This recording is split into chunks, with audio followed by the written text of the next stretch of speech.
Hi, I'm Daphne Richards. Our plant this week is Mexican sycamore, Platanus mexicana. As its name implies, this rapidly growing deciduous tree is native to central and northeastern Mexico.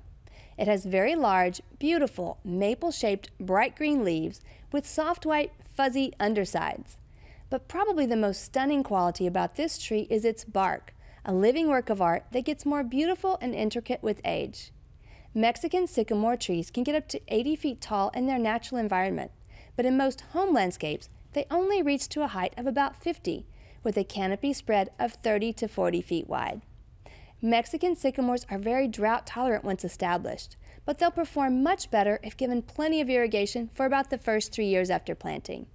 As with most trees, Mexican sycamore does best in full sun, and winter's still a great time to plant trees. Even though we normally recommend in fall, plants still have a few months before we get really hot in order to establish.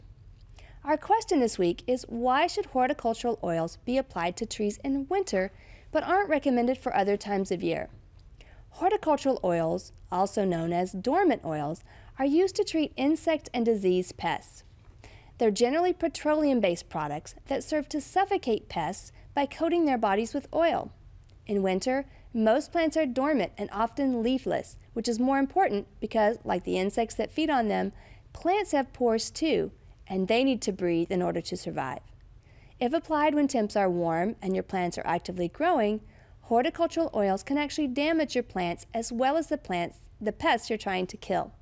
If used properly, horticultural oils are a great way to treat for scale insects, which can be very hard to control.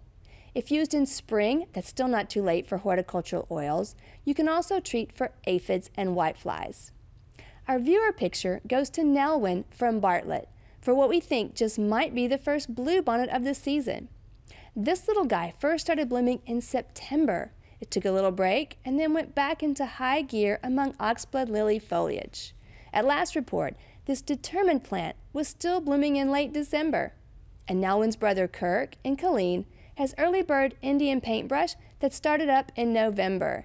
We've gotten quite a few pictures from people with plants blooming out of season. It's really been a crazy year. We'd love to hear from you, so please head on over to klru.org/ctg to send us your questions and some pictures from your beautiful garden.